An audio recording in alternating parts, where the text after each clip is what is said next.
Hey everybody, welcome back to another episode of the Threadlings, a filmmaking journey. What is it? Filmmaking production diary. God, I never remembered this. So we're showing the weekly progress of an animated film made in Unreal Engine. Um, so today we have a lot of updates. Um, this is how our set is turning out. So you could see it is so this is for the project called the Threadlings, and it's about a colony of creatures made out of fabric and their war against the moths that want to eat them. And because because they're a colony of cloth creatures, everything in their world would be made out of fabric, including where The they live. walls. Yeah. Yeah. So everything, with the exception of the floors, as you can see, is made out of fabric here. And yeah, Tran, why don't you just show them this awesome, crazy madness? So this is the first reveal of all this. As far as like seeing it in Unreal, you guys have seen it in Maya up at this point, right? Like seeing little sections like this. And I've showed some screenshots of images of some of the texture work, but it wasn't assembled like this with lighting and everything. So this is our massive environment over here. And it's not even the thing about this is the way Tran built it is so modular that this can extend as far as she wants. It can do all kinds of stuff. Everything is modular. Yeah. So you guys have seen me doing this and been just showing the same thing Zoom in, show like the details. over and over. And the reason is it's just I've just been doing it a lot of hours. Let me try to zoom in on this. So this is one of the doors. Let me pop out of the camera because it's a little too close. Um, you know, this is what I've been working on, and I mentioned last week that we have a team of texture artists that are really amazing, and this is some of their texture work that they've done. So you can see everything there, with the exception of the metal part, is all fabric simmed Yeah, in and marvelous. it is quite detailed. All these stitches here are placed in, right? They're using this new tool that's really incredible in Substance Painter. It's the Path tool. It's a brand new tool in some of the newer versions, and it allows you to create these really nice stitches. So you see all the work here, and you gotta place them all. Like, you have all this. Yeah, it's brutal. And the closer you get, the more detail you'll see. That's what's kind of cool about this stuff is usually as you get closer, the things start falling apart, but not here. Yeah, It's all there. this cloth looks a little wet, but I'll fix it's probably the roughness. I didn't even notice it. But you can see Yeah, all look that how work. beautiful that looks. Really nice work. And it just keeps getting higher res. That's what's kind of nuts is you can zoom in and it just looks better. Yeah, you can get in pretty close. This one looks kind of funky right here. Oh wow, we're never gonna see that corner ever. But you can see the resolution of it. So it's definitely a lot of art direction, right? So everyone has to kind of, it's, one of the things that's, there's a bit of a balancing act because there's basically 4 people on this now, right? So we have 3 girls like Sasha, Rain, and Liz, and then also me on it. And just trying to get 4 people to kind of match can be a bit tricky. Meaning, like, individually, someone could texture a piece that looks really good, and then when you place it next to all these other things, the colors could be, here's some lighting, the colors could be really, really off. But we're somehow managing to pull it together, and we're all in like the same groove. So there's a lot of like things about the team that are really amazing because they just have this really great sense of color, and they're all working so cohesively together. Like I've never seen such a coordinated team, to be honest. So they're really, really good. And we're so happy. I'm really happy because I know where a lot of things could end up mismatching, and it's just not. It's like perfect the first time, and I've never really kind of seen that. Show the ceiling. Let's see the Well, ceiling. those floors are awesome, but we'll get to them later. So there's some ceiling. So all of that is geometry. All of it is marvelous. Yeah. So we still have some untextured pieces. This one is being worked on right now. Right. So there's like some weird pattern on it. And I actually did go in and modify some of these windows. So this is one of the assets, let's say for last, because I wasn't sure how the windows were going to look. But the previous version of this window, Well, zoom into the areas that aren't textured, just so they could see what the model looks like. okay, let's look at this one. This has no textures. But you could see that's just the raw geometry. Yeah. And, you know, for those following the first time, this was all made in Marvelous. And it's takes a lot of patience to do this. So, and then here's the floor. So this piece actually was originally just a texture that I got from Megascans. So I just, you know, really wanted to move quickly. And right now, I'm looking at things that are pre-existing. Let's go on to Megascans. And I'm trying to like look for surfaces. And I just started typing things like ornate. And then I went into this decal section and I was like, can I use anything here? Now, if it's a decal, it means like, it's just a texture. None of it is actually geometry. So I'd have to displace all that stuff. And then I actually found, I don't know where it is or what the name, Stone Street. I'll actually just pull it up. Give me 1 second. It looks cool because it when you see it looks like Art Nouveau, which shouldn't work with like this old school. No, this is Frankenstein. Yeah, it's total Frankenstein, but it works. Yeah, so this is the texture piece that I found from Megascan. So you can kind of see where that's derived from. I did not use their textures. I basically just used their height map. So I started with, I'll back up it. Let's show a little bit more, but I'll talk about how I made this. And it is actually dimensional, so it's not flat. I'll just scale it up so you can see. So you can see the height and all that. You just flattened it. Did I flatten it? Did you flatten it? No, I scaled it up so you could see the height. Yeah, that's what I mean. Yeah. No, I just did not want it to be like that. And then just painted over it and then grabbed the same parts and then got this floor design from that. Zoom out, like show the whole hallway. Let's show like it. even further. Yeah, it's so massive that it becomes a little bit difficult. Show like Zort's. Yeah.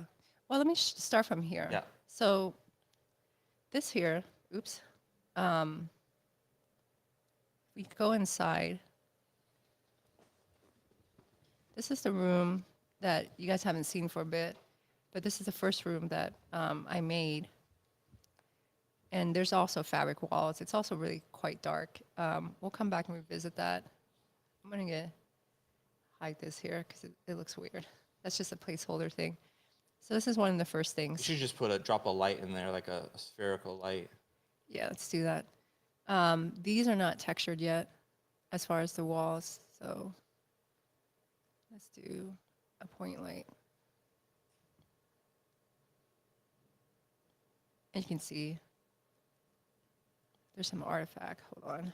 But nonetheless, you could see like all the rugs have dimensionality to them. They're all woven in marvelous. The chairs are all woven. There we are. Yeah, so everything is made out of cloth. The walls are made out of cloth. This piece I've already finished. Basically, this will be a skylight coming in because the room is quite dark, and I want to have some clearer light. So like stained glass lighting, at least the way we're interpreting it, is it does light up a room, but not like a lot. It's still quite dim because it kind of removes a lot of light, Yeah. and we'll get a lot of like nice lighting from the top. I just have to revisit this. You know, it's a lot of work. And then coming from down here, we'll have kind of white light coming in so that these windows won't be stained. And so you just have like this nice top lighting. And then once you leave the room, right, this door does open. That's why it's a separate piece. You can Jesus. pop through that. I want to do a better entrance. Give me a second. I still am not good at navigating. In Unreal, the navigating tools, I find them pretty atrocious. they're horrible. Yeah. I know you're supposed to be able to move, but you could see us popping through. And then the characters will come in and we'll have this nice light. And again, this guy has gone through quite a bit just to get some light. And then as we move through here, we'll see some doors. I'm going to do weird zooming to get around. Right. And you see some variation in the walls. And then we have this section here, which I call the Hall of Halls. So it's just a bunch of hallways.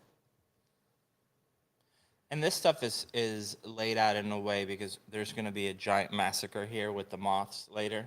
So we have to figure out how to make it so that they could run around and it be as chaotic as possible. Yeah. So all of this stuff has been thought out. Like we have the script, so we're like, okay, this shot here, I need to be able to turn the camera, and there has to be a door, a specific door on the left or on the right. So Yeah, so this is like, I don't know, something could happen here. And you can see I'm reuse that door. We just kind of desaturated it. No one might see it. And this wall, this kind of area is kind of weird. Like we just took the window and stuck it down, but it kind of works. totally works. You do see some strange architecture sometimes in these old buildings. And then this would be the professor's room. So he has an office. So you can see the doors are not all the same color. Yeah, so there's some variation. And then we can keep going down the hall, but which will lead to the outside, which I'll probably show you guys how I start blocking it in. And then over here, as you're going down the hall, there's a double doorway that I also have to do. So I have finished the floor here. I do not have stairs, but this would be a stair. And then you would come down, and there's this massive hall. And these pieces are not, you can see they're white. They're not textured yet. This is like your Sistine Chapel section. Yeah. And this is where the Messiah in our story, or the Thread Tempest, lives. So we call him the Messiah, but in their world, he's the Thread Tempest, which is the same thing, the chosen one. And his door is red. And I really love these colors. So everything with him will be red. Yeah. And I love how that red looks with this thread. Yeah, me too. It is really good. And this is all Sasha's work. You just go, can you make it red? And she's like, all right. And she comes back, and it's like really nice.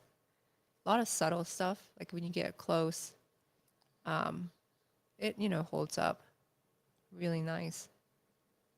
So there's a lot of variations on these doors because we want to use the same model multiple times. And then this piece here, Rain Made, which is really nice. Look at all that nice work. That is very pretty. Yeah. And then Liz is she made this beautiful piece, and she's working on the main door one. But it's really nice. The thing that, I keep saying this, but that I really like about this is usually as you get close up, it all falls apart. And here it's kind of the opposite. Like I almost wish you could see all of that stuff from far away. I know you can't because then it would be overwhelming, but the fact that the closer you Yeah. get, Well, the the reason more why detailed it all this looks. holds up is there's a lot of resolution. So you can see how this piece, just this one half of it has 6 UDIMs and they're That's 4. 6 4K maps. Yeah, and this one has 4K maps. This one has That's like a tiny about little 2. thing. Yeah, it's not that big. So in total, one of these pieces could easily have like 20 UDIMs, 15 to 20. And one thing that we are doing to try to save time on resolution and on texturing time is they're only texturing half of this. So this is designed to mirror over here. So they have identical UVs. And you can see this is blue and this side is flipped. So they have different shader assignments on each one. And the difference would be just to see if there's like any issues like height problems, right? But so far I haven't noticed anything. It reads totally fine. It doesn't care that the UVs are inverted. Normally I would expect the normals to look inverted, but it does not. So it seems totally okay. So then where everyone's working on, their time is going to be cut in half. And that's really nice because the part that takes the longest is actually tracing all these stitches. The stitches. Yeah, because you have to draw a line on each one. And you can see Sasha just kind of, like if it were, I get lazy. Because like if it was me, I just do one side. I'm like, good, we're good.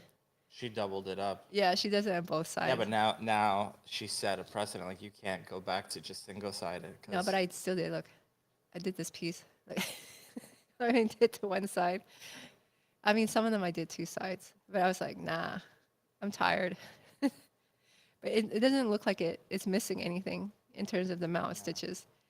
Or, but yeah, so this is a super long haul. There are some things like once you start blocking this out, like this is a solid wall. I do think that we need like a variation of the wall here that is windows. So if I can get this pen to work. Like, yeah, the pen doesn't work very well when I'm streaming. But I'll be right like, back. Can you guys still hear the sound fine? I think so. You should just hide it so you can see the whole screen. Just press V. Okay. I'll be right back.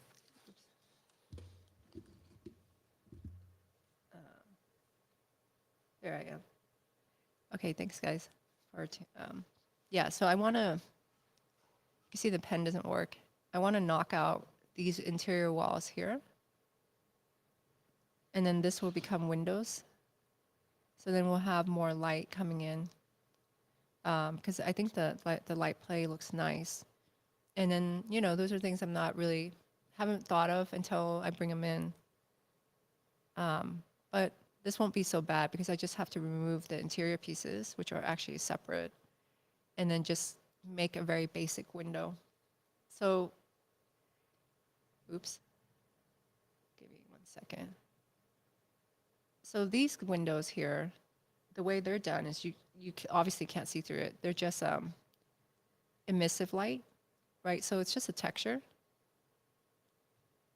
So just kind of reviewing some of the stuff. It's just a texture, and all it does is emit, color based on the color of the map, and that's like the texture for the map itself. But Miguel didn't want a lot of color going through this, and I, agree. So these guys are just white, and there are issues getting like this nice light play with like emissive textures. So the window is actually, there's no window. All we're doing is I created this thing right here, which is just a cube, and it's just an emissive material, right? So it can glow.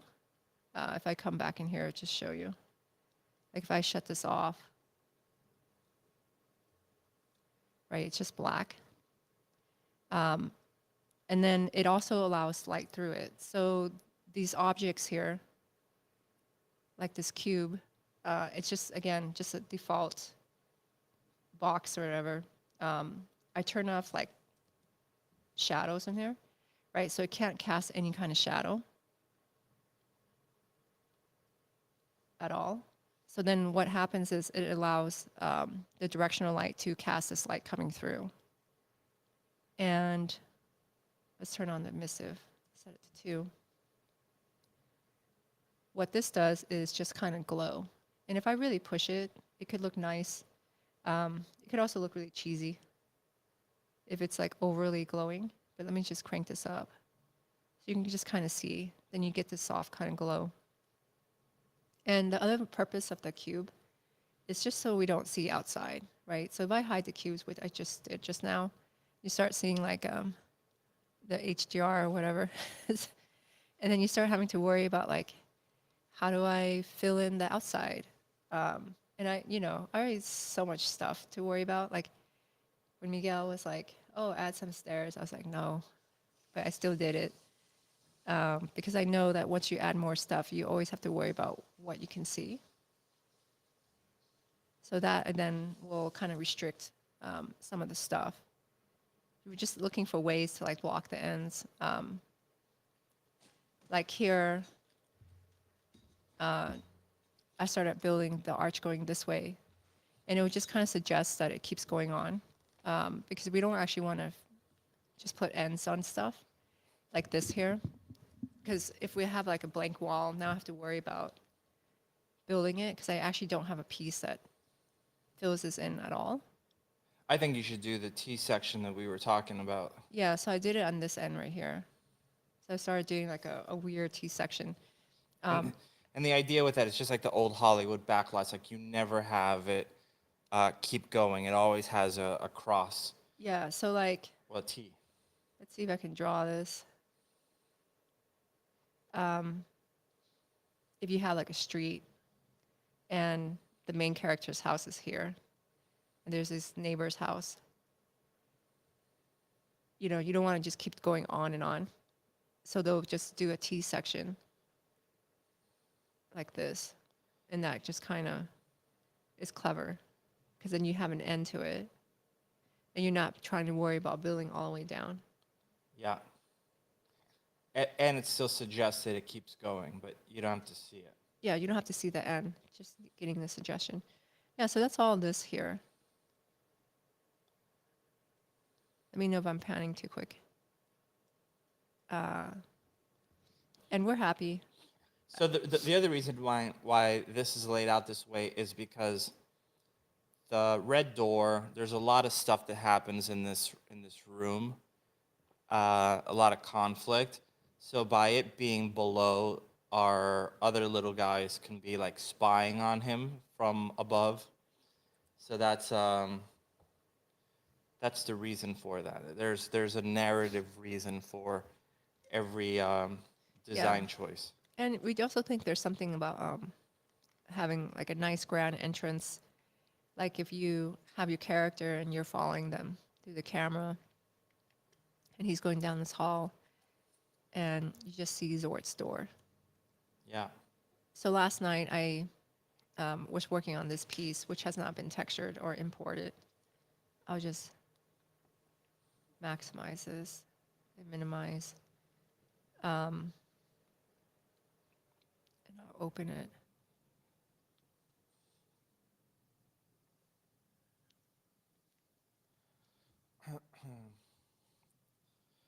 So this is definitely taking it to the next level from the Voice in the Hollow. Voice in the Hollow, we kept everything pretty basic, and everything was made out of just Megascan pieces. Like this is all obviously custom, with the exception of the one height map for the floor. Yeah, but what I'm trying to do now is like, what can I use? Yeah. So that we can just save on time. But that floor was a nightmare. And that floor went through a bunch of iterations. It's not like it just ended up there. There was a wood version, there was a marble version, and then there's this really weird design that you ended up with. It really works. It does work, but it went through a lot of crap in multiple iterations. So, like Miguel said, and then this is that door on top. So you could see there's like a fire motif there. Yeah, so try to make it feel like flames. right? Just shooting up, and it's a little bit sharper, so that feels like just kind of like flames, Yeah. like that. If you kind of notice, and this is supposed to be above his door. Sean says, this is so inspiring. JD Smith says, Tran is quilty as charged. And it looks friggin' fantastic so far. I think he forgot the R. Let's see. Jose says, maybe with substrate you can do the translucid cloth. So you did get the translucid cloth Yeah, somewhat on the Voice in the Hollow in the ceremony sequence. It definitely works with backlighting.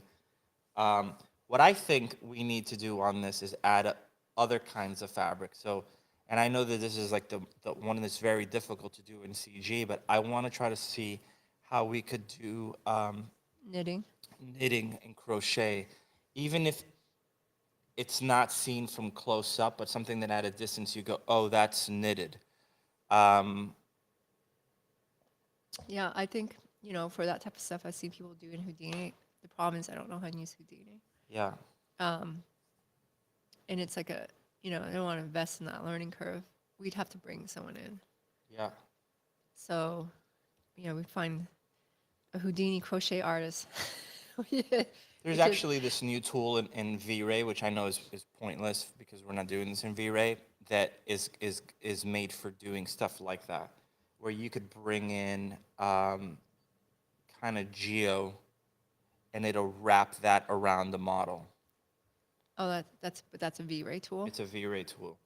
I V-Ray's see. done a bunch of cool stuff in the last few versions. Yeah, I've noticed but we're doing a lot of work now in Unreal. Yeah.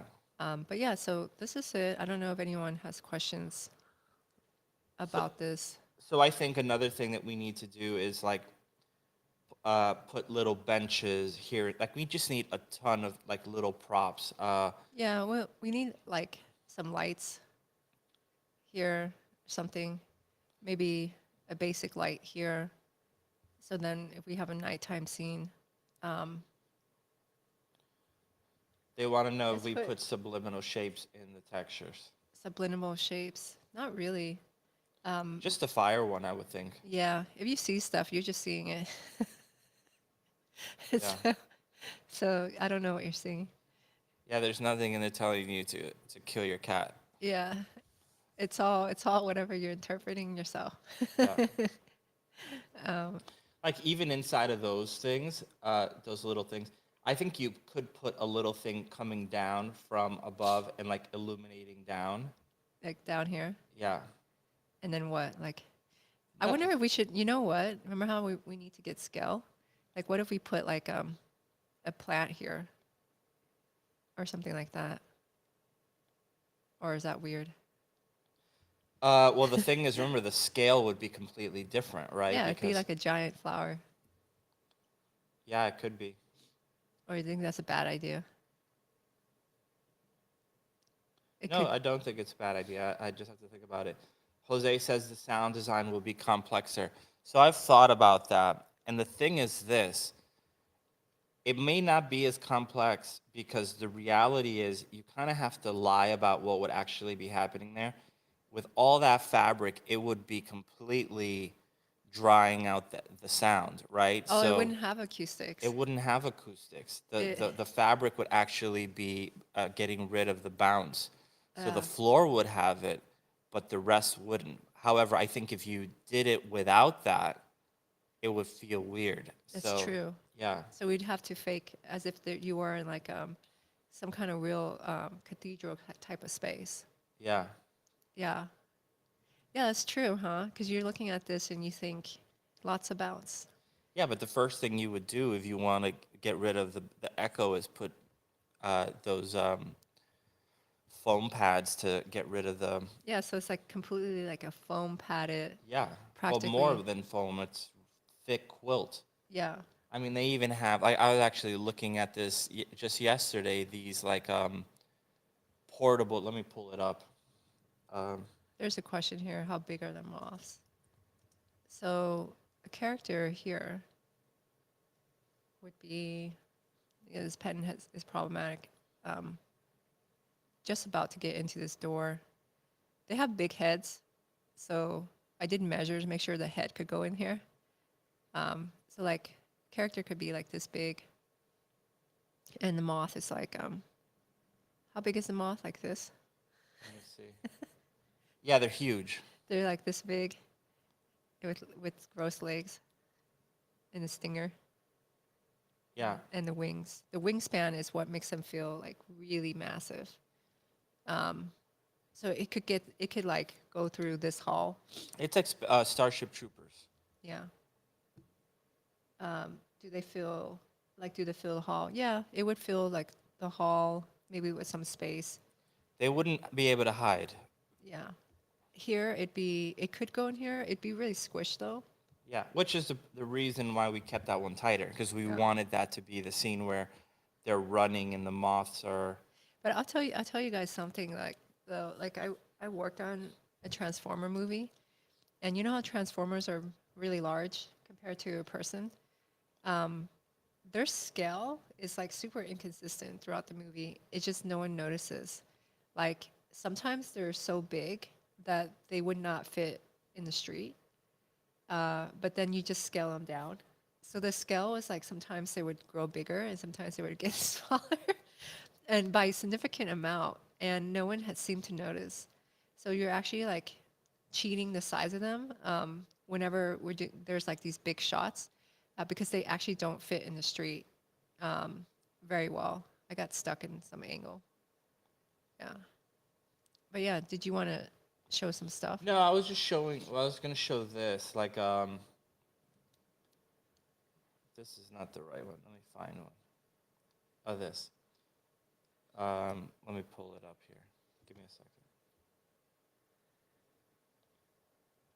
I mean, this is gonna be quick, but I'll just show this. Like these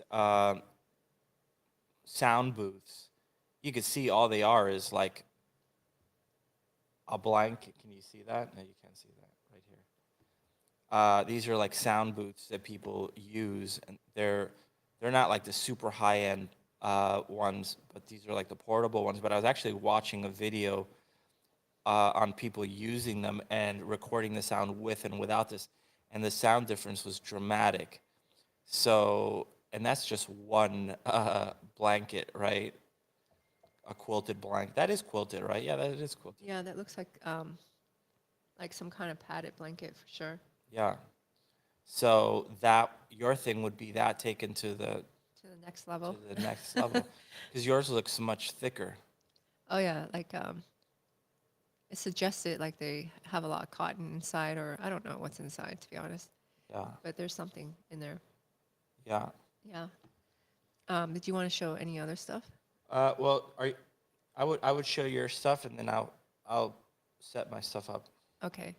So now the other thing I need to do, and this could get kind of dry, but you guys can see how it is to work, is at the end of this hall here, it's supposed to lead. Let's go outside. So why? So you can see that's like the little classroom area. You can kind of see how modular the whole thing is Yeah, when you see it from outside. you can totally see it. It looks really weird too from the outside. It's actually kind of neat. It's really bright. Let me see if I can close. Kind of turn it off. Let's turn off this one. Okay, there we are. It's kind of neat from the outside. Yeah, it's very pretty. It's like weird. But over here, once the hall ends, we want to do like there's a delay. Like kind of a really round open area. And this is probably where the main fight sequence will happen. So the moths are going to invade, kind of run around the tunnels, right? And then the characters will run out here. And this is actually like open to the sky. And then a horde of moths will just kind of fly in. I think you have to draw the lines to connect the bottom and the top because, yeah, so it's like a cylinder. Yeah, so it's like a cylinder. And these moths will fly in. So it'll it's, be at multiple floors. It's like a, what do they call those areas? It's not an atrium, is it? No, what is that? I don't know what it is. Yeah. It slipped my head. I'm also really tired, so I've done a few all-nighters this week. You know, I just kept working. Like I found it in me. Because sometimes I'm trying to do it and I just can't because I'm too tired. But this week I don't know. I could do it. And hold on. It's so Dennis Kim asked like a coliseum. No, it's not a coliseum. It's just like a round area, like Yeah. a rotunda. It's a rotunda, isn't it? I guess so. It's a rotunda with an open roof. That's in like the Spanish architecture. You guys have. I remember we went to Cartagena and they had like a lot of those open areas. I forgot what they're called. I don't think it's a gazebo. It's a rotunda. Okay. It's a rotunda with an open roof. Now the problem is like here, if you look at the arch, so this is like the individual piece. Let me minimize Unreal. This does not work very well for it for multiple reasons. It has to be broken up. So this is the arch. And if I duplicate this, that's how the hall has been structured. And notice that there's this kind of bent architecture, right? So when you're looking at it straight, you get this arch this way. And then when you turn to the side, and if this is, you know, it's kind of more complex, I guess, than it seems. When you look at it this way, you also get an arch. But this doesn't work very well. But I don't want to do this from scratch. I want to use what I can. So there's a few things that has to be changed. So one of the things that I'd have to do is grab these pieces. This piece is not going to work anymore. Well, let's not delete it. Maybe let's toss it over here. And I'd set my pivot now, because my pivots are super important. So now the pivot would be in the center here.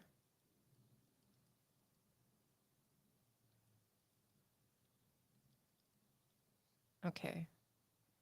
And I'm just going to give it a little, I'm not going to go to the first point. I'm just going to do it right here so that points can overlap. That's fine. And I'm going to snap this to the middle. Okay. And I'll grab Gaudi Cell, Madhouse, Hall, Palladium. I'll just delete these pieces here. And I'll grab these,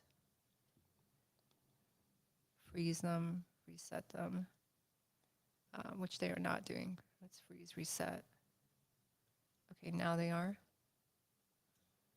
And I'm just going to instance them. Cello says the way you guys exist is very unique. Thank you for existing. The way we exist is pretty, I guess, is unique. Thank you. The way we exist, as in we don't leave the chair. Yes. Okay. And this I'll have to break up. Okay, let's split this. So right now I'm trying to reuse some parts. I'll just group this. Okay, and then this I'll just delete this. So now this piece will start working like this. Let's just grab all this. And I'll clean this up later. And I'm going to do an instance. Now this part here, I can keep some. That way I don't have to rebuild. I can also see how this works. Okay, let's dump these. And let's save a scene as, I don't know what I should call this. Like Rotunda arch. Or no, arch. Yeah. Are you about to build a rotunda? Yeah, I'm gonna do it right now. Okay, let's delete history. And clean this up a little bit so this is easier. So for something like this, I just want to see what happens. I'm going to instance these and just try to figure out the angle. Okay, so I can already see that that's not a lot. Okay, let's see if it's this. Let's do like 60 degrees. And that was negative 60. Now, is that not because it's too close to the pivot? Yeah, it is too close. And then, Oh, I see what you're gonna do. let's just group this. I'm going to group this. So I'm going to have subgroups. And this is going to make it easier to manipulate. And then I'm going to do 60 degrees. Okay, so now I have them like this. Someone says rotunda in Portuguese means roundabout. Solus says so. Oh, thanks. Now I know what it means. Okay, so, oh, I'm missing one. But I can see how wide that goes. Let's do this one here. And so now I get like an idea of what this shape would look like. If I tried to keep that. I mean, that's kind of neat, but I'd have to build whatever this gap is. I don't know what this gap is. And fill that in. Why not just leave it? Oh, I see. Yeah, and that's just one possible design. The downside of the design is it doesn't stack. So if I were to try to stack this, it doesn't really stack. But couldn't you just go in there and create like an edge to hide that? Like you're never gonna see it from the second floor. Do you see what I mean? yeah, it's Like kind of, if it just shoved into a ceiling. I mean, it's kind of neat. So one way this could look, let's pull up the duplicate menu again. Let's not rotate. Let's just hit apply. Is it could, you don't see the base, which is kind of neat. So let me just see if I had a plane. I'm going to find my main arch again. I don't know where I'm at. I lost orientation. Okay, here it is. And on this piece, let's just snap this. Let me show my selection again because I need this. Let's do 2 this way. Someone asked, "Do we know the secret adventures of Tom Thumb?" I haven't seen it, but I know about it. It's like stop motion. Yeah. And let's instance this. So I'm going to do a negative instance here on this little plane. The reason why I'm splitting in half is just to make it kind of do whatever I've been doing. And I'll show everything again. So this is kind of how I model. It's like kind of kaleidoscopy. And then you can get an idea of like what this floor would have to look like. That's really cool. You're so good at this crap, the instancing. The kaleidoscoping. Yeah. I guess maybe it's not good at instancing. What it is it's good at patterning. So I can see patterns. I don't know, I'm a pattern person, whatever that means. Okay, so now I kind of have a floor.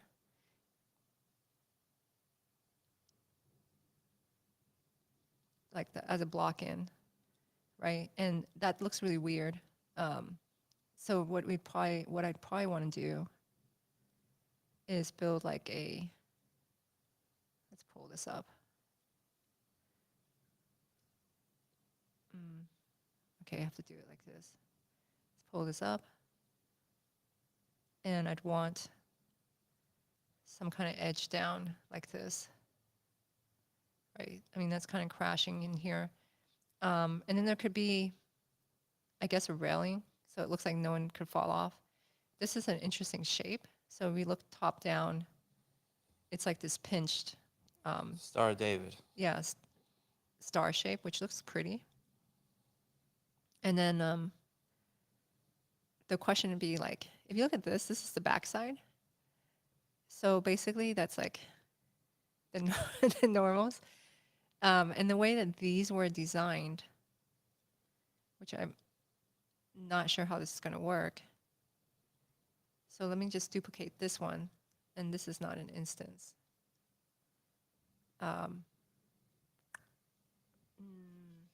Let's do it. Let's move the pivot. So maybe the pivot is around here. And this would rotate 180 this way. And then let's see how it caps.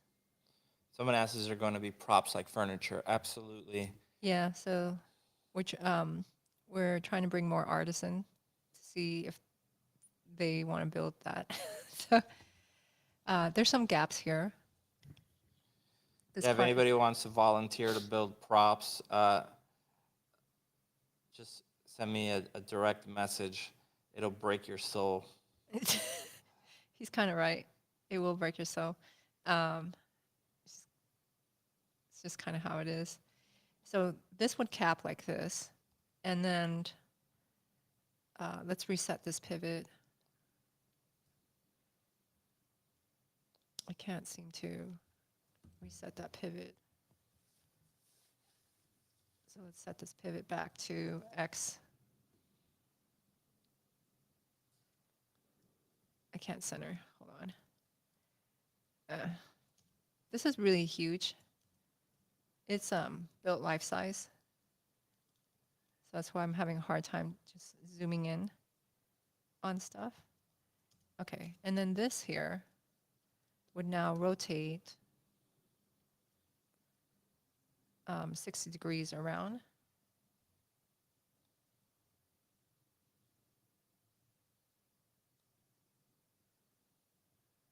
That was one too many. And I'll have that. And I have a hole here.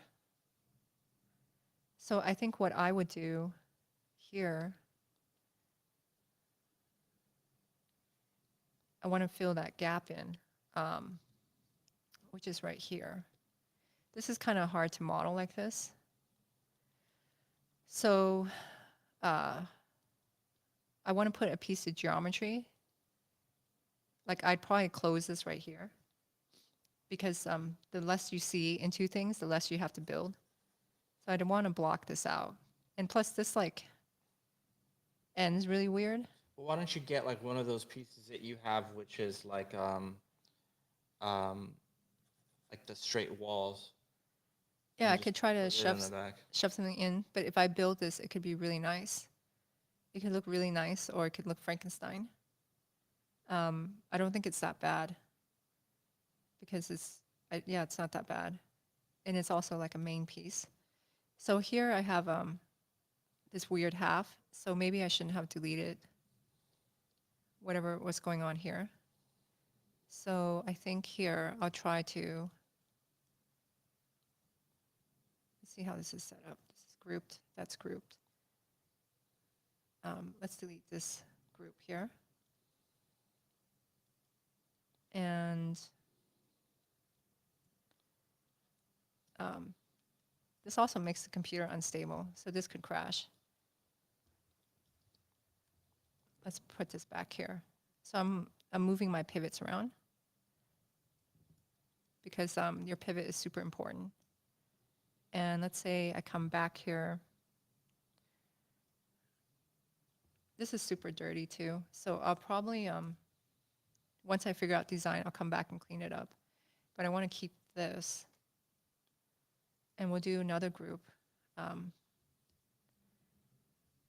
which could really break a bunch of stuff. I think I just crashed it. Okay. Yeah, I just crashed it. Still working. It's still working. Let's, Why don't you save? yeah. No, this one wigged out. It like went all over the place.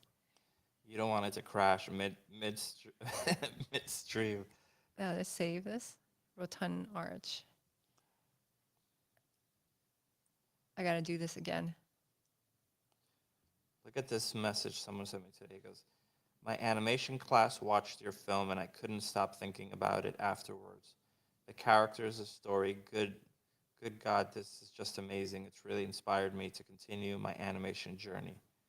Oh, that's really Isn't that cool. nice? Yeah, that's really nice. So right here, I have a bunch of dirty groups. I had to just delete everything because I took it too far. Okay, so now I basically just have my one arch again, so I could stable my scene because I'm pretty sure it's gonna crash soon. And I'll just re-replicate this. And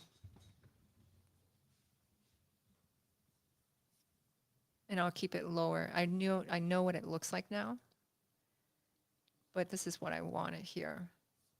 So I really don't have to build a lot. Like I need to build a little section here and maybe this arch here, and I could do it in a day. In order to do this though, it would be hard because this wall is not a flat angle. Like this one here, you can see it just is perpendicular or parallel to the grid. And this one's strange angle. So what I'd probably do is I would duplicate this and try to rotate this probably 30 degrees. So if it's just half of 60. So this one, let's do -30. And then this one would be 30. Okay, so this would be straight. And let's just move this pivot out. And then here, I'll just create a plane. I'm about to do a magic trick, might fail. By the way, someone wants to know if you could re-show your UVs again. Yeah, I'll do that.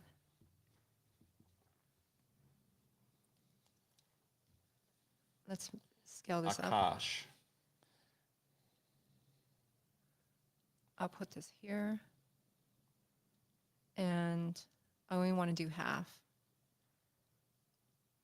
Let's also rotate this up. So let's do this 90. Okay. And then let's snap this to the pivot here. Okay. So I have this plane. Let's save this because I think it might fumble. I'm going to drop this in here. And that, oh, I know why that didn't work. Let me do that again. I'm going to grab these two again, and it's because I didn't instance them. Let's set this to 30 degrees. Apply.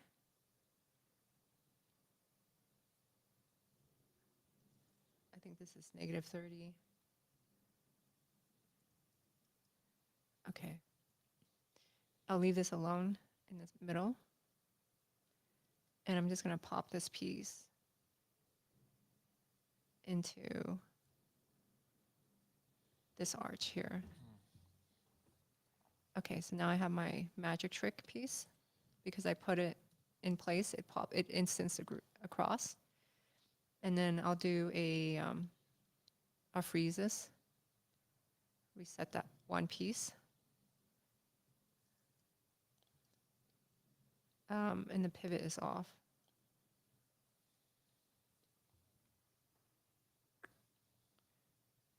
Let's take a look at this. Let's see if I do a negative. I can't get my pivot back.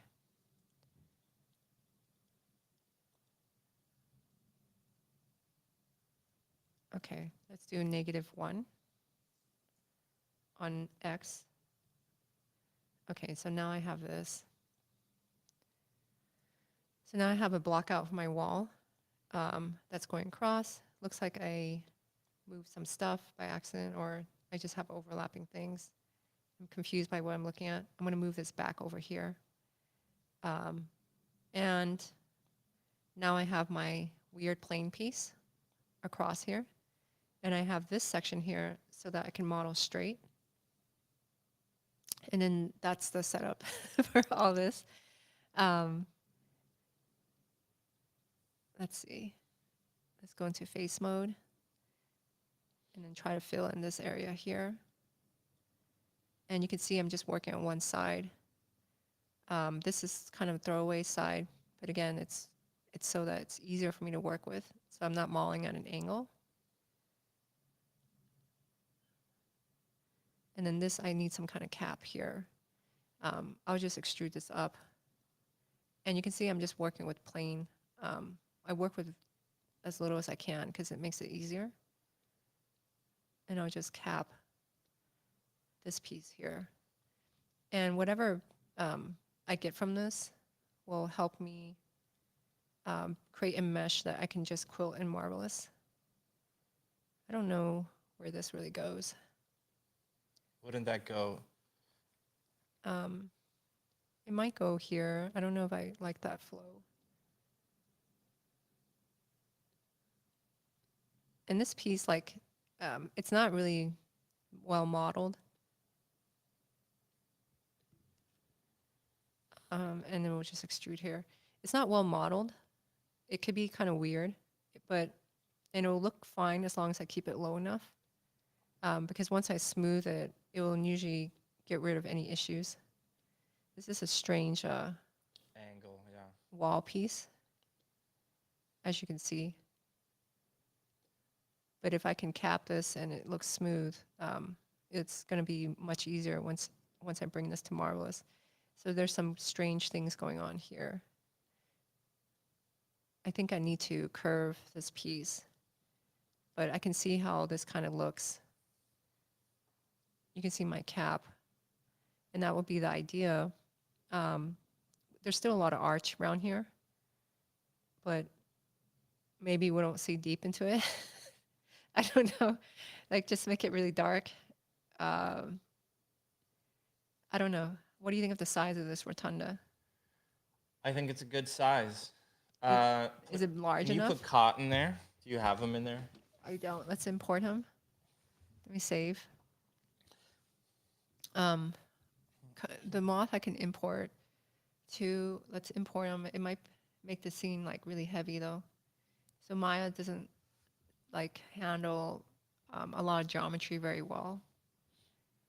And that's kind of the nice thing, you know, in Unreal. Like you just put everything in there and it just flies. So that's caught.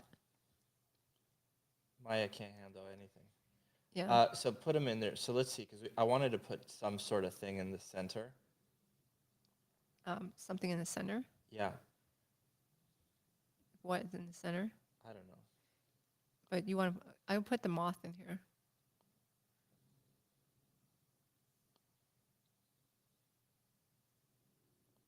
So he's importing.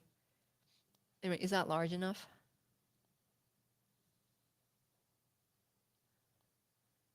Or it needs to be bigger? I think that's a pretty good size. You think so? Yeah. I guess it limits the amount of moths that can go inside here.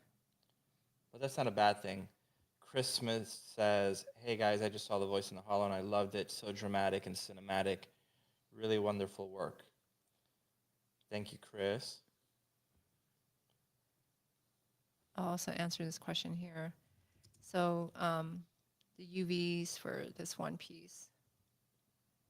Let me isolate this arch.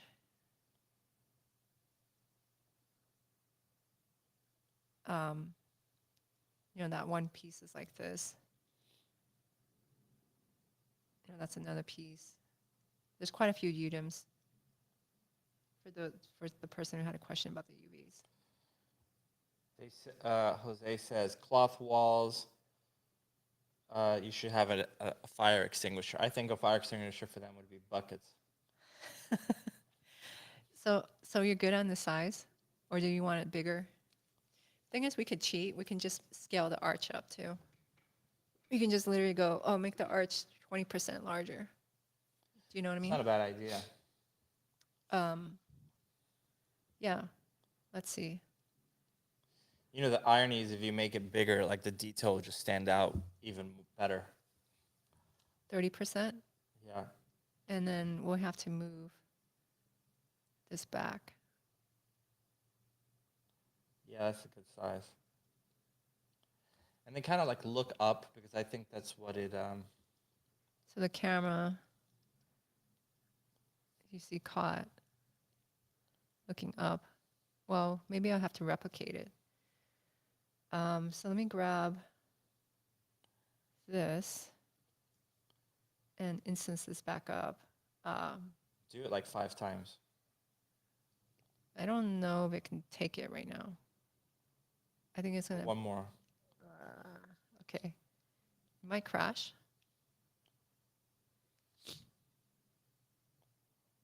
And now look up.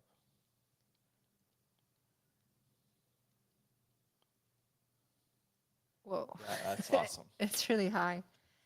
You can see my really nicely modeled piece right there. But this gives us like an idea.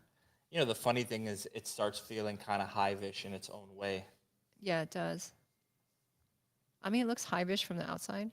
So I guess that's a good size, right, for the moth? That's a great size. Yeah, so this is our layout, and you're seeing us work it out live.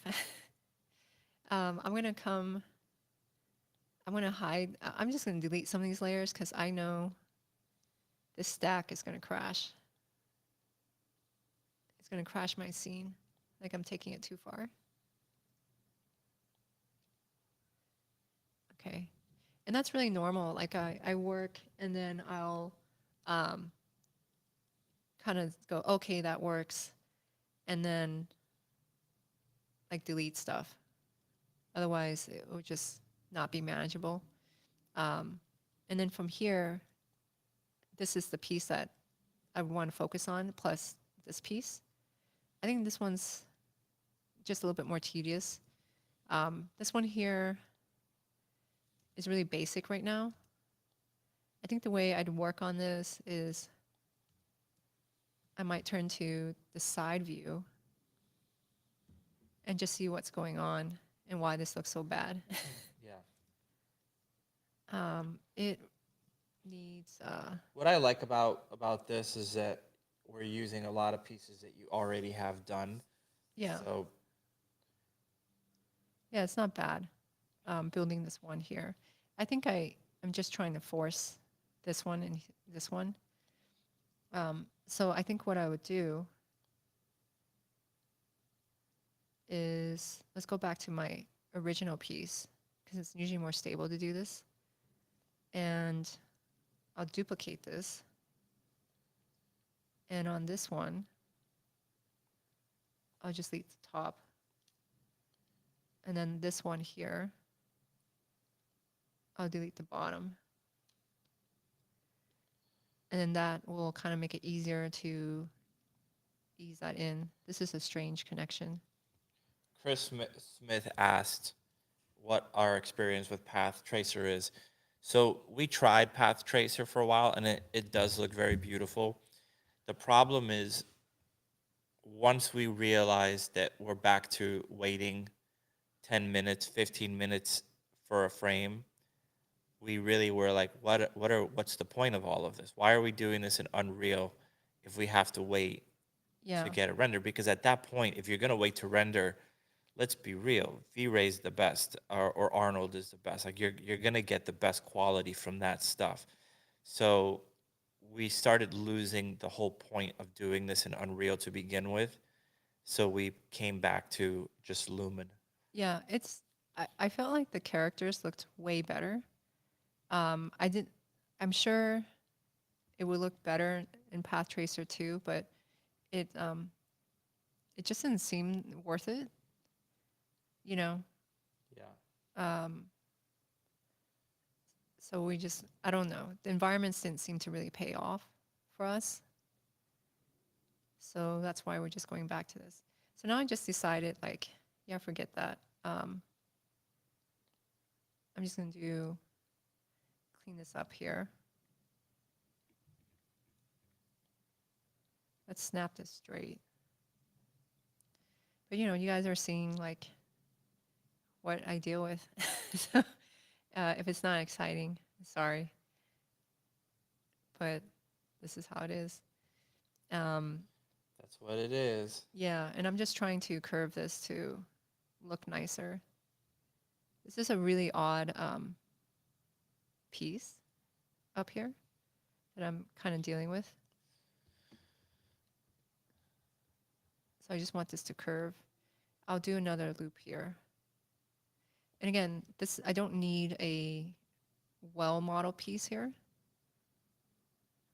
I just need like it to look smooth enough. So now I have this gap here, but I can just build a top roof like kind of piece. But again, as long as I keep this low, it's going to be manageable. I know why this looks weird.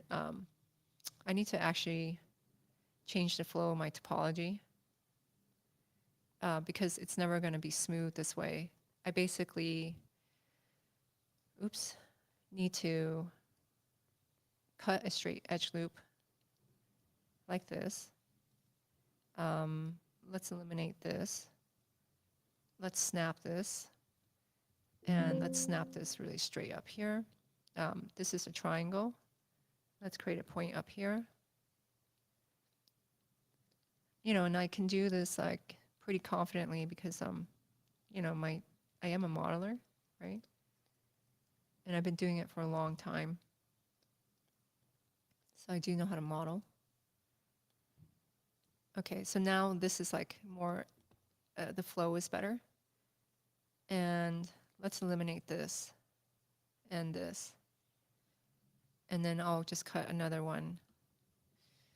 This would actually be easier. So I just thought about doing this, but it's harder to control the curve. So if I just do this straight and I'll just snap this. So now that they're equal, and I'll snap this. So now from the side, it looks much more clean. I was just making some weird geometry. Chris Smith asks, So how are we doing the animation? We do motion capture and we do hand animated. So it's a combination of both. Obviously the moths can't be done with mocap, but yeah, so that has to be hand animated. We'll use whatever tool we need to get the job done quickly. We're not purists. Yeah, we just do what yeah. Would we love to have 50 Pixar animators working for us? Of course. But can we afford one of them? We can't afford one of their cat. Yeah. So yeah. Yeah, sometimes, we get questions and it's kind of like, this is just all we can do. We can't do things like better according to certain principles.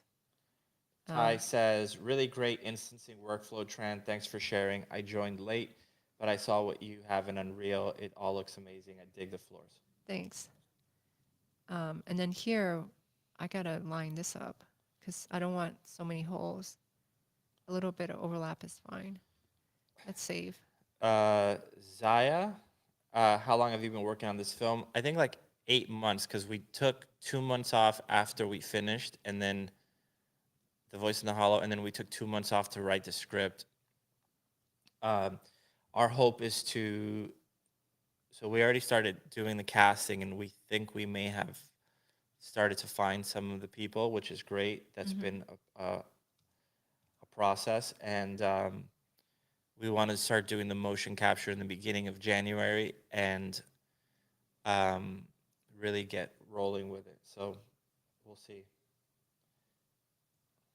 Okay, so I'm just doing a cleanup here. As soon as possible. Next thing we're doing is definitely live action, though. I tell you that. Yeah. And I don't want to do like a live action thing like the Ningyo that took us 4 years to do. I want to do like a live action thing that takes us, like I don't even care if we have VFX in it. I just want to do something that is Live action.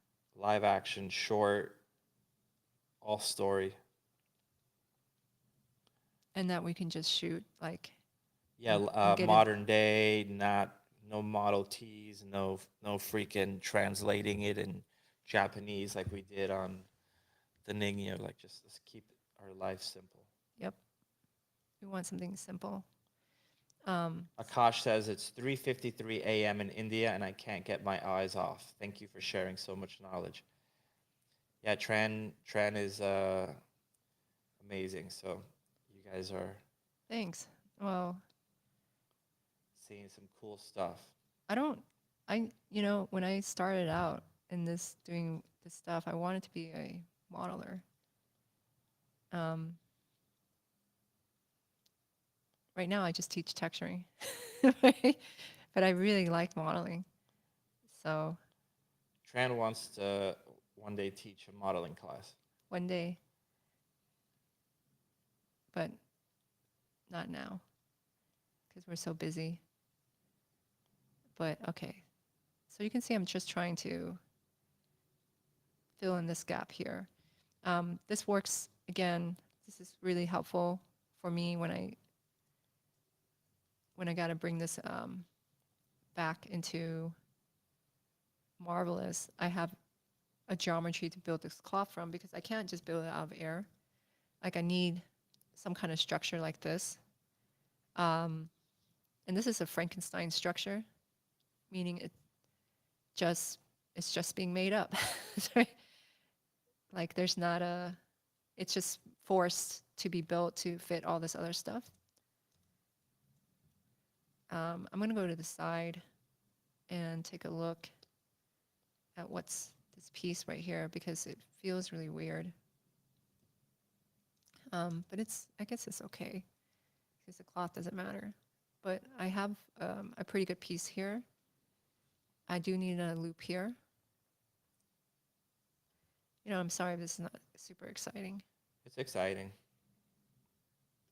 And I want this to be, it has to be airtight. Otherwise, when I make the Marvelous mesh, it's just going to have these So in a holes way, in it. it does have to clash slightly, right? Yeah, so you can see I'm sticking the vertices in. So that overlaps a little bit. You won't notice it, but you'll notice like the air, like the light leaks. Yeah. And let's pull this up. Okay. And then here, let's fill this gap here.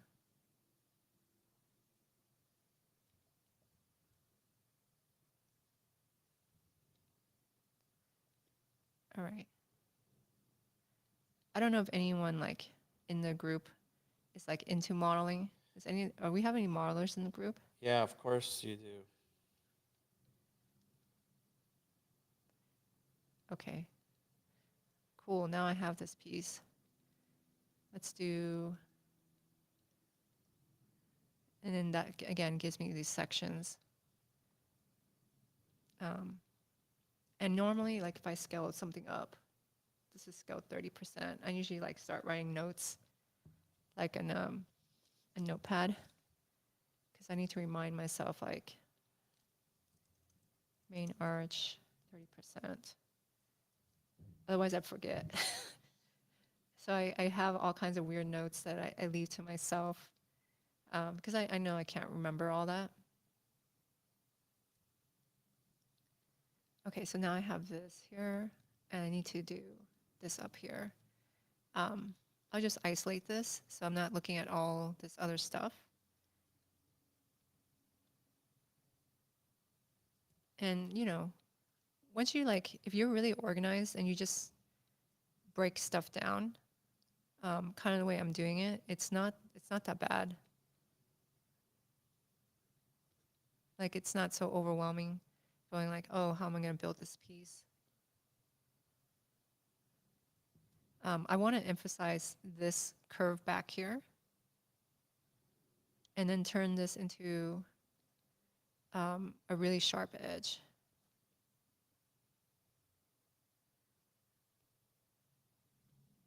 Okay.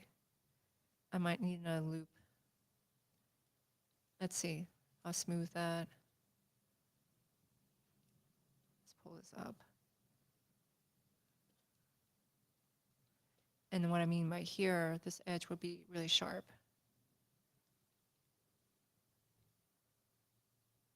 And let's just make sure there's no gaps,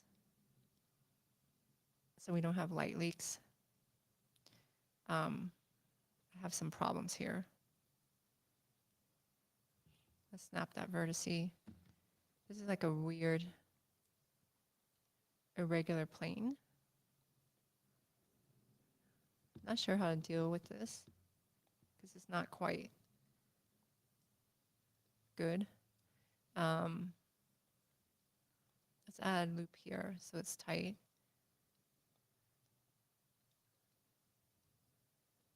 And let's just try to slice this and just try to close it. Okay. Seems to close. There we are. That's successful to me. It's just a plane. But it's a plane that is like closing everything. And that's what I'm looking for.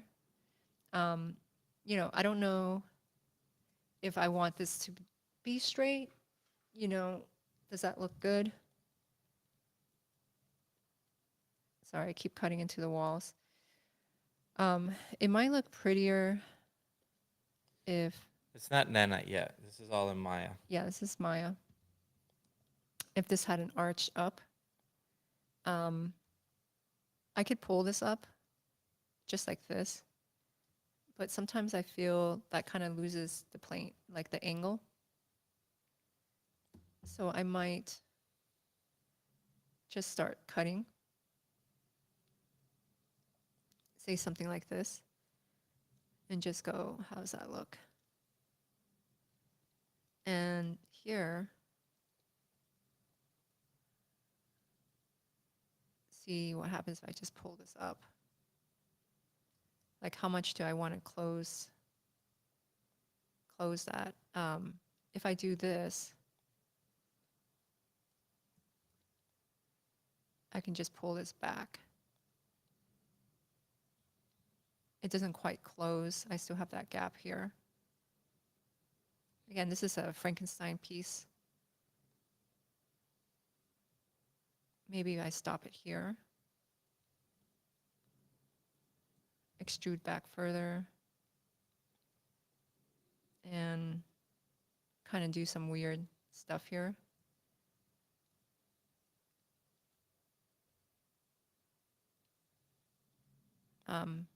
I feel like this is going to look bad. Jose says yes, but you're designing the sets with no poly count fear. Yeah. We always design like the sets with no polygon fear, though. we've always gone a little crazy on the model side, and the only difference is it would have been on the displacement side rather than all raw geo, but it's still like on the Ningyo, all the floor was were real wood planks, right? There was like the Celis room, that was all, each plank was a separate piece of geo. But yeah, I know what you're saying. I get what you're saying. Okay, so maybe... Well, yeah, we're pretty reckless with the poly counts. Yeah, you know, you can't be that low if you want details. They just have to, you have to have the poly count for it. They make it, your scene will look nicer, obviously. It also makes the scene harder to manage. So that was always a big thing in Maya.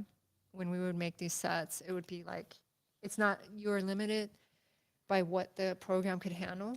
So you're always counting your polygons, which is really tiring to do, and now we're not really doing that. Wait, so is this an inner and outer rotunda? No, this is it right here. But you see, this is I see what because you're I can't doing. I model this see at what an you're doing. angle. Yeah. So I have this instance here, so I 'Cause that can. is kind of nice too, but yeah, that's really cool. Well, this would probably like block the view, which could be kind of nice. So we can. What I mean is like, if you're looking at this and you have your shot, right? And okay, fine, I filled in this wall here, but we're still seeing a bunch of crap in here. Like, what's going to happen? I guess we could duplicate this back here, like this mauling piece, and so now it ends.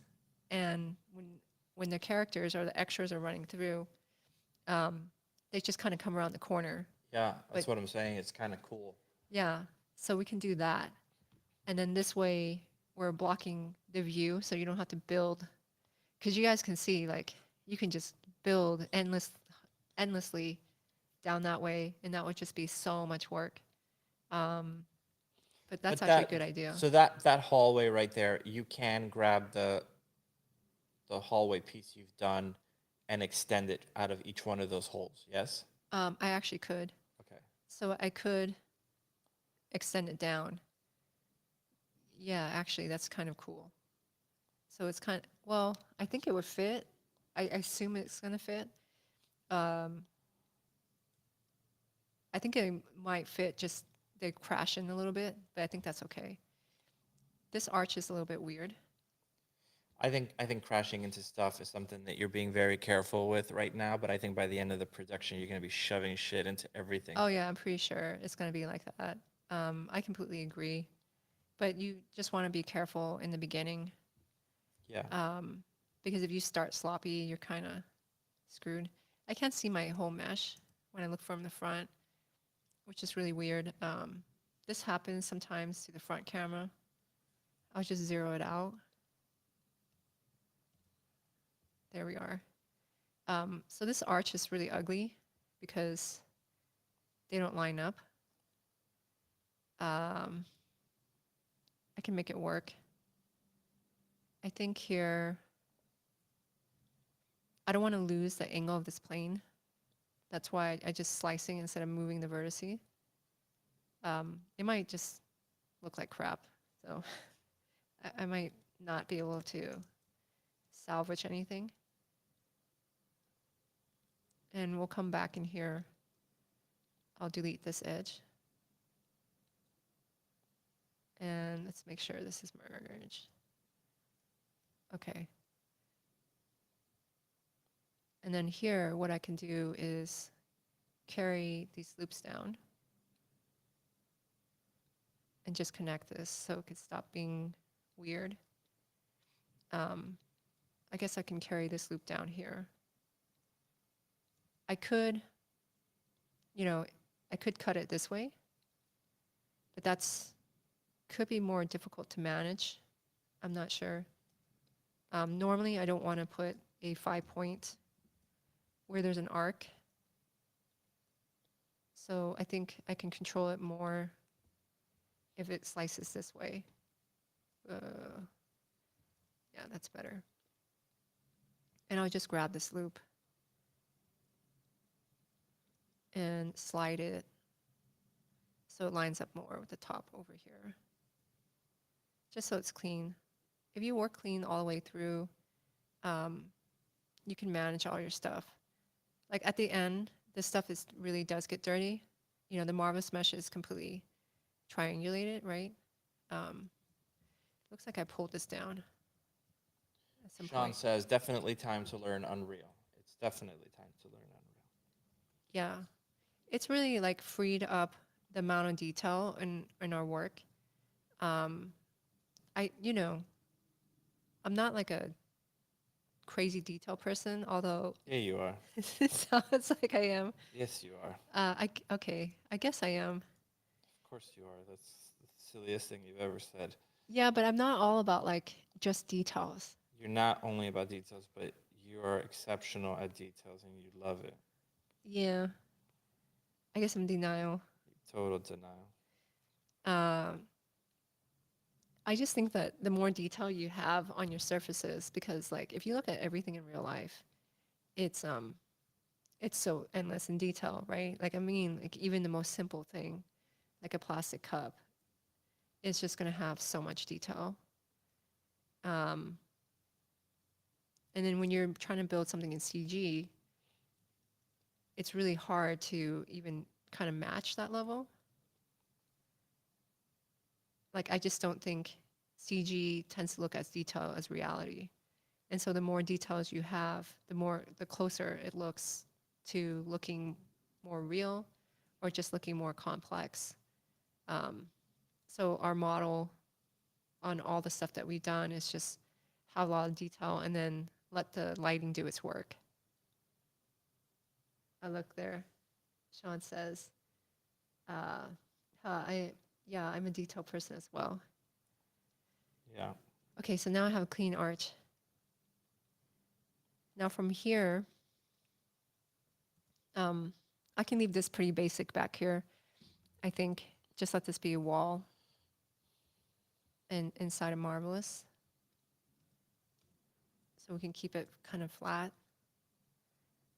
This piece is, I'm glad it's so simple.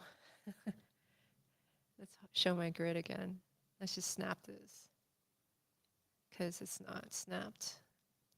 There's a little gap I can see. But now I'm looking at this, it's like, okay, should I build this arch up and give it an extrusion? It will look nicer. It's kind of a pain, but let's do it because it pays off. The more kind of like planar surface I add here, let's delete this, the more I have to work with in Marvelous. So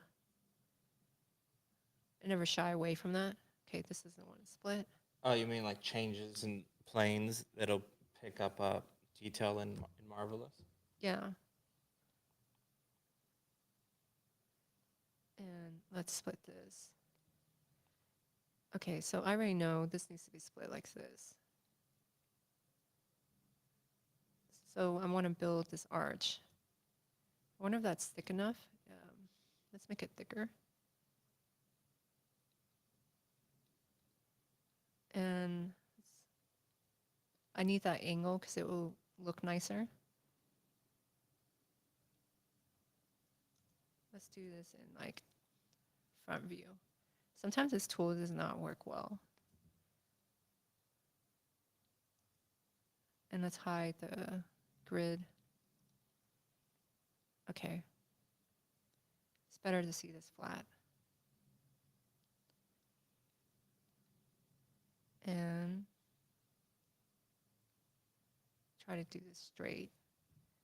And then I'll reconnect. I'll just reslice this. I keep using the wrong tool.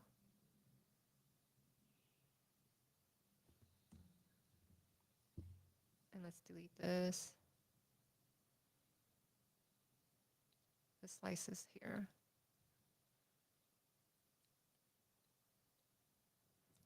Okay, cool. Now I have this. I'm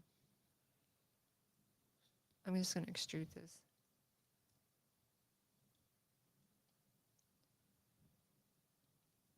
Get rid of these ends.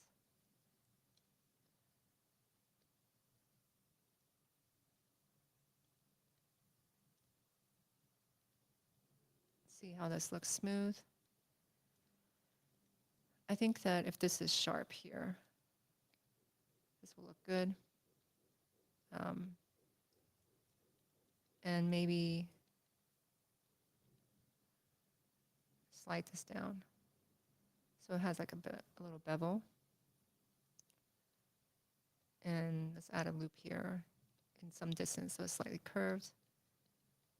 And I do want to hold this corner. That might pinch it. That's okay. I'll just slide this out towards here. And then that will be like the arc. Once I merge this, this will look smoother. I do have this like weird gap thing here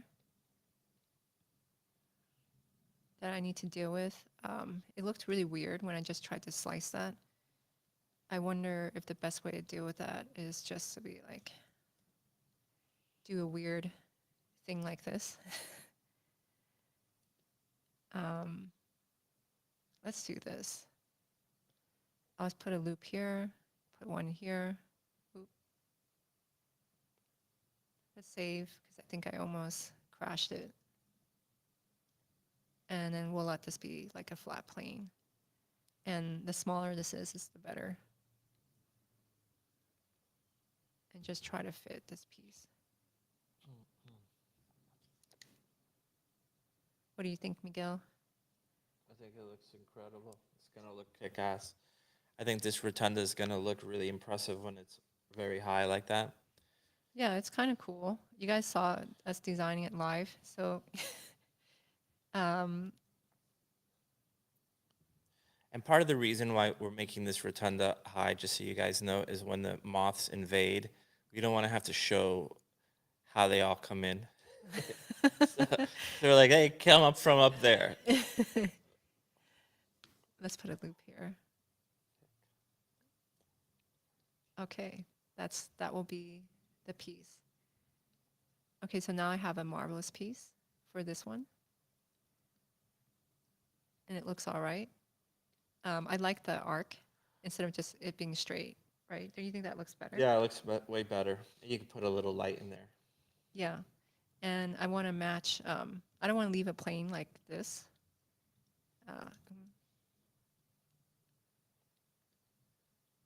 I'm confused what I'm selecting. Okay. So let's save. And I don't want to leave the plane like this, just up. This doesn't quite line up. Okay. So I'll slice something like this. And I'll just move this over. Bobby says it's come a long way. The design has a nice flow. Thank you. Let's snap this to this point here. So this could be tight.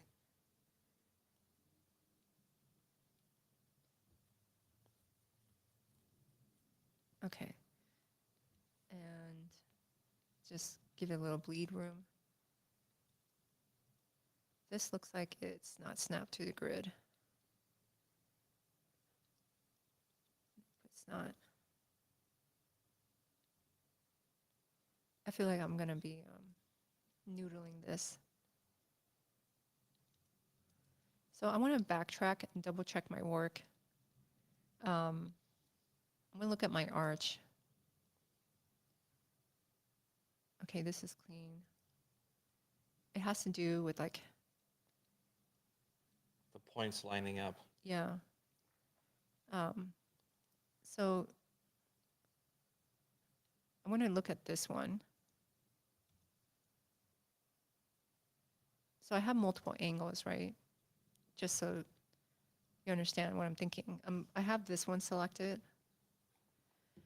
And I want this to be snapped to the grid. I also want this to be snapped to the grid.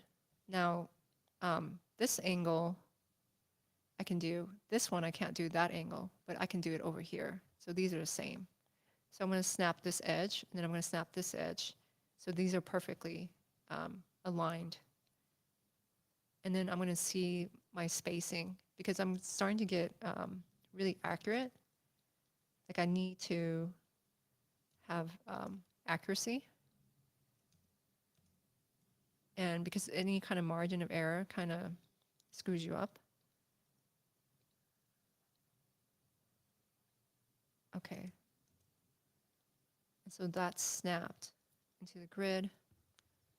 And now this placement is fine. Okay, and that's fine, which is good. Probably looked like I was just doing a bunch of nothing. But, you know, you can see I'm like very like, okay, I gotta have this be really straight. But you know, that's how like a modeler is, right? Like you just have to be very meticulous. That's all it is. Okay, so let's slice this loop here. This one here. This is really low, so this makes it easy. I'll just pull this up. And pull this up here. Pull this one here. Makes this edge crooked, but we'll snap that. And I just want to hide the other stuff so it doesn't snap to the wrong vertice. Okay, so now I have my piece. I'll probably slice it a few times for Marvelous because it doesn't like the long planes. So I'll just put like 8 edge loops here. But now I have a piece here. This one has enough loops. So now I have that mesh. Up here, this will be much more tedious because this is not straight. So I think what I would do with something like this, I'm going to push this back. Just going to ruin this whole thing. I'll resnap it. So when I pull this back, I'm losing this gap here. But I'll put it back. But what I want to do is this. So it's going to be really dirty. Let's just pull this out. And I'll grab this piece and this piece. And I'll look at it top down. Let's save. And I want to line this edge up with all this weird stuff here. So I'm just going to create a bunch of crazy ngons. I don't mean to cut it up. I just want to snap. So sometimes from the top view, it's like the tool doesn't work well. It's like confused. So I'll just add a bunch of points here. Let me save as another version. Because if this file corrupts, I'm in trouble, which it can happen. So like the downside to a lot of instancing is your file could corrupt. But your file sizes are actually way smaller. So I'm just adding points. Okay, now if I jump back to the top, I have more points to work with. And I just want them to line up here. Let's add this here. Let's add this here. Again, I'm just being really kind of free with this. Maybe this one goes here. And this is a mess up here. And again, I have like a ton of ngons, but I have a way to get out of that.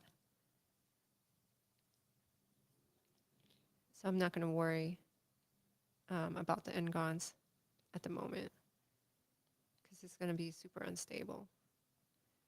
Okay, so I'm starting to get that roughen of that silhouette. So because of the ngon, the shape is really weird here. It just like disappeared. It doesn't know what it is. So when you have a lot of ngons, you'll have faces popping out in weird places. And I'll just split my screen to kind of see where I want to add stuff. So this edge needs like a ton of more points. So let's just start splitting. And you know, this tool annoys me. Why? Because it sometimes just doesn't hit the edge. Like I hate that tool. It like floats, makes a point in the air. It used to, you know, I'm like old now. So the previous versions I thought Old now. well, I feel like I'm older and I'm just like the way the tool used to be. You always talk about yourself like you're 70 years old. I do feel like I'm 70. No. So silly. I'm not. Yeah, I'm not actually summoning. Okay. But I feel like an old person when I go, I like how this used to be, you know? Yeah, back in my days. Back in the days, this tool used to work and it would not create a point in the air where it will do absolutely nothing because the point in the air cannot be anywhere. That's how it feels. That's why I hate the tool. Like, I just make points in the air. Okay. Okay, let's snap this. Um, this is not going to do that. And I don't know what's happening here. I'll worry about that in a little bit. Okay, so now I have this ngon, and I told you I have a way of getting out of it, which I do. I'm going to grab these points because when I move them around, it's quite sloppy. And I'm just going to snap it to a point. And what this will do is make sure it's not all wobbly, so you can see that this is really wobbly. So now, well, I actually have to include this point. Okay, so now this edge, selecting a bunch of stuff I don't want. Let's see how this is shaped. Okay. Since I get lost in my own stuff, I'm just going to extrude that. And that way I now don't have to clean it up. I can just delete this. Be like, yeah, I don't need this. Right? Now I have this weird flowing plane, but that's fine. I have this clean piece here. And that's how I get rid of my ngons. And now I have that. And I'll end up getting rid of this too. Nope. But now I have a clean piece that matches this. This end here is really weird. Oh, it's almost 3 already. Wow. For those who are hanging on, watching all this, thank you. It's actually not that we ever get a lot of views as we're doing this live, but people have been watching. Yeah. So It's almost puzzle solving. If you're a modeler, you're into modeling, you know, maybe it's something fun to watch. But now I have this snapped. And let's snap this edge here to the origin.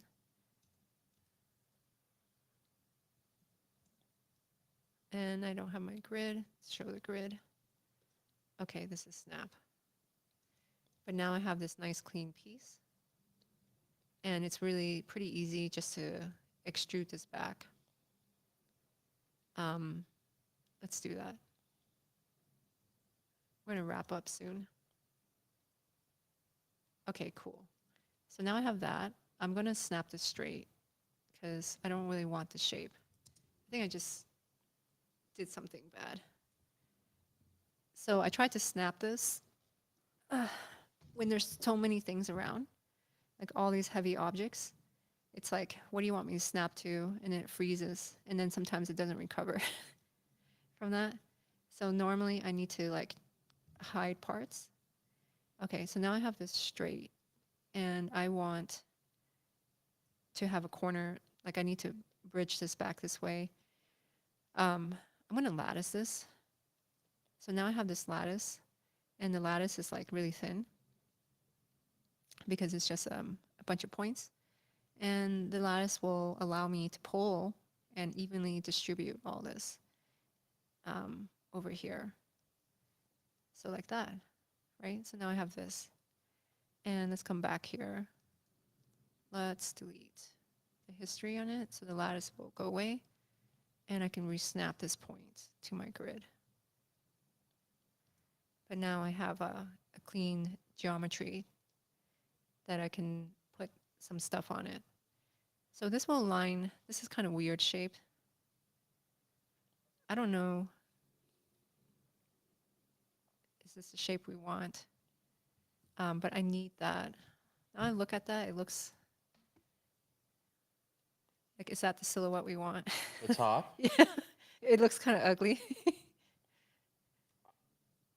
I think it's kind of cool. Like, doesn't it look kind of chewed up? No, it looks more Art Nouveau. Does it? This is not snap straight. I mean, the thing is, you could round that off. You could round it like that part doesn't have to be exactly the same silhouette as the stuff that's underneath it. The stuff underneath it could just crash right into it, and you could round that out. Do you see what I mean? Um, Like make it a smoother curve.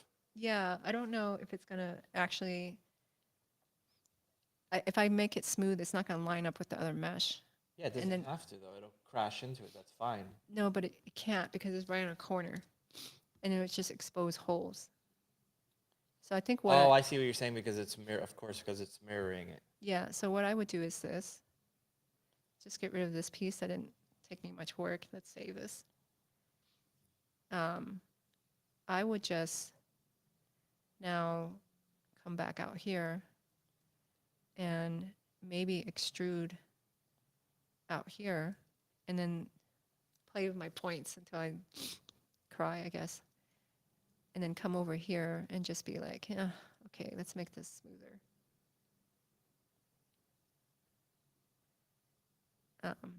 With a bunch of points. So that I would just basically pick my vertices. But the stream is going to end soon, so you guys don't have to see me do this. We have not tried USD yet. No. Dennis Kim says, feels like back to basics, but isn't it always about back to basics? Yes. I think so. You gotta have your fundamentals down. Yeah, that's a lot of points. That's annoying. Probably what I would do is delete some of these.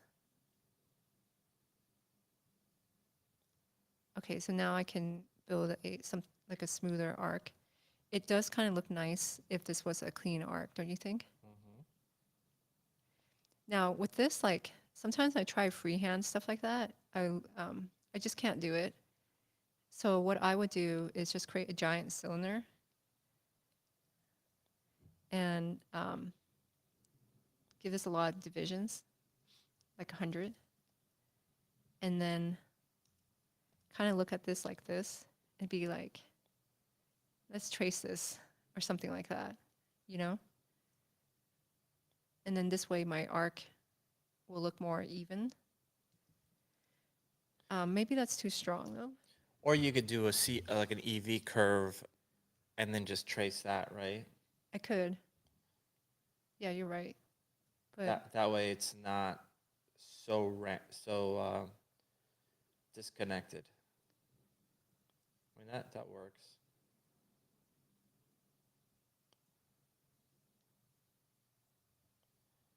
yeah, it's like a throwaway.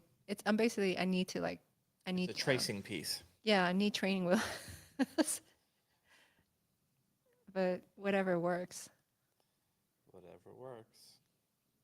So this is my training wheel piece, paint by numbers kind of thing. But you know, you guys get a glimpse into like my thought process or like what I'm thinking about, I guess. Okay, so maybe like this.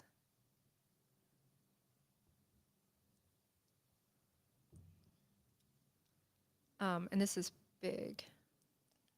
That's okay. So now it's just trying to trace that.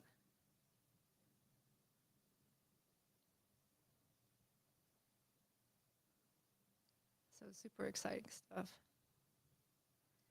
And if I could smooth this and I still have ngons, once you smooth it, the ngons actually get removed. That's not how you should submit a mesh, but for Marvelous, it could work. Let's pull this back.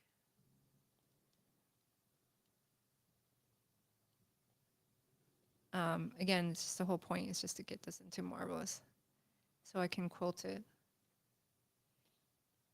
And that process is really painful. because the tool is a bit clunky and marvelous. So, you know, what you're fighting a lot of is not like knowledge or whatever. You're fighting the tool. And anytime that happens, it can be really frustrating. Okay. Now I have my curve. We look up, smooth silhouette. I'll look at it like this. You also can find light leaks. So you can see I have some leaks. Okay, let's smooth that. Oh, I have leaks. I gotta take care of that.